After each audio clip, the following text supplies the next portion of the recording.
Yang kita ketahui bahwa akhlak memiliki kedudukan tinggi, di mana kata Rasulullah SAW, seorang yang memiliki akhlak yang baik maka timbangannya berat di akhirat. Pertemuan kemarin kita sudah membaca hadis tentang memuliakan tetangga, tetapi belum dibacakan faidahnya.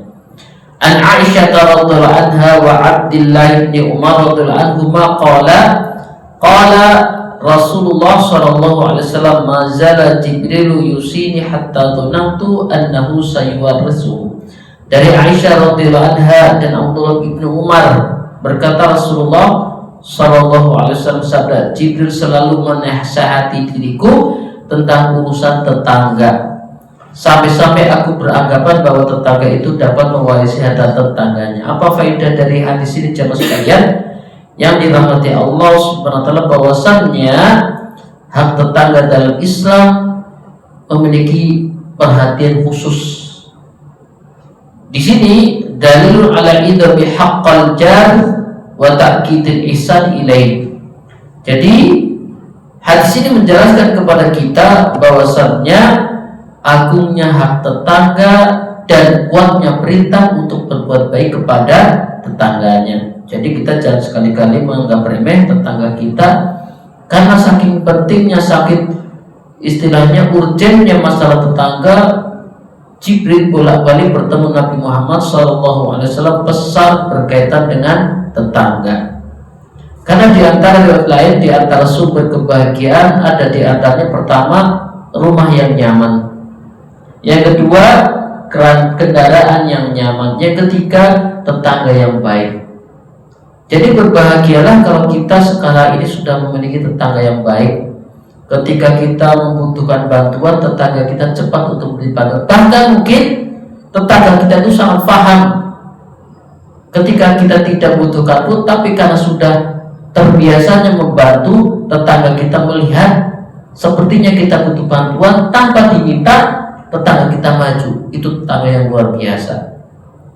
Ya, secara umum apabila kita sekarang ini memiliki tetangga yang baik, bersyukurlah, berbahagialah. Artinya kita memiliki salah satu sumber kebahagiaan, yakni tetangga yang baik. Jika tetangga kita baik, maka pertahankan. Karena di sini kata Imam An-Nawawi, ya, bahwa seorang muslim harus terdorong untuk berbuat baik kepada tetangganya, lemah lembut dan memperhatikan keadaannya. Ya. Maka Allah Subhanahu wa taala berfirman, wa'budullaha wa la tusyriku bihi syai'an wa bil walidaini ihsana wal jari dzil qurba wal jari junubi.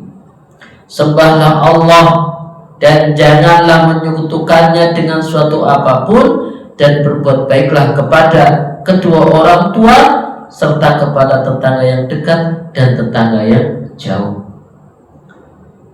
Hasan Al-Basri mengatakan tetangga itu 40 rumah ke depan, 40 rumah ke belakang, 40 rumah kanan kiri. Artinya satu RW ya. Nggih RW itu kata Hasan Al-Basri. Karena memang di sini juga tetangga yang jauh dan tetangga yang dekat. Satu RW itu masuk tetangga jemaah sekalian. Artinya mereka memiliki hak untuk kita perlakuan baik, ya, dari sisi apapun, apalagi ketika saat kita berkewajiban untuk menjenguknya. Faedah kedua, menyakiti tetangga termasuk dosa besar, ya. Jadi jangan sampai kita memiliki tetangga yang terkadang ya tidak sadar kita menyakitinya. Jangan, karena at-tahdhiru min ida'il jari bil qawli wal fi'li. Peringatan kepada kita dengan peringatan keras dari menyakiti tetangga dengan ucapan maupun perbuatan. Ya. Jadi jangan sampai terjadi kesalahpahaman. Kalaupun terjadi, segera perbaiki hubungan dengan tetangga. Karena di sini peringatan keras agar kita tidak sampai menyakiti tetangga kita, baik ucapan maupun perbuatan. Maka kalau kita membuat rumah sebagainya atau bikin acara, ya basa-basi tetangga, jangan sampai tetangga kita merasa tidak nyaman. Karena enak kalau semuanya ya ada basa-basinya, kulo nuwun maaf saya mau bikin acara nanti mengganggu, ya, atau membangun rumah, ya kita juga basa-basi, jangan sampai nanti ada kotorannya yang kena rumahnya dan sebagainya. Termasuk jamaah sekalian juga ketika kita punya hewan peliharaan, jangan sampai hewan peliharaan, ya kan, kemarin lewat di Facebook ada seorang yang balang ayam tetangganya sampai mati gara-gara suka nelek di halamannya. Kita juga harus diperhatikan, ya kalau memang tidak jadi dikandangin saja kalau pelihara ayam, termasuk yang sebagainya, ya. Intinya peringatkan keras bagi kita agar tidak menyakiti tetangga dengan ucapan dan perbuatan. Maka di sini Rasulullah SAW menjelaskan wallahi la yu'minu, wallahi la yu'minu, 3 kali wallahi la yu'minu, artinya serius, ya. Qila man ya Rasulullah, dikatakan, ya, seorang sahabat kepada Rasulullah, man ya Rasulullah, siapa ya Rasulullah, maksudnya siapa tidak beriman. Maka beliau SAW jawab, orang yang tetangganya tidak aman dari gangguannya. Jadi kita tetangga jamaah sekalian itu tolak ukur kualitas keimanan kita, ya. Artinya ketika kita berbuat baik, itulah bukti iman kita, ya. Jadi jangan sampai ada kasus, ya, sebuah rumah tanahnya malah dialihkan ke halaman tetangganya, itu dolim, ya. Bikin rumah makan tanah tetangganya, ya, tidak boleh, hati-hati. Karena di sini baik buruknya kita dengan tetangga, ya baik buruknya kualitas keimanan kita. Maka sekali lagi, karena Rasulullah sudah menyampaikan seperti ini dengan pengulangan 3 kali tentang iman, artinya ini masalah serius jemaah sekalian. Jadi jangan sampai kita menganggap remeh tetangga kita, dan kita tidak bisa hidup tanpa tetangga. Silakan coba, ya, camping, berapa lama kita nggak ada tetangga, ya. Kuat, berapa lama kita kuat tidak bertetangga, ya. Paling-paling nanti kalau bekalnya sudah habis pulang, ya. Atau kita ke hutan, mungkin awal-awal senang, ya. Kalau sakit, siapa yang memberikan bantuannya kecuali tetangga.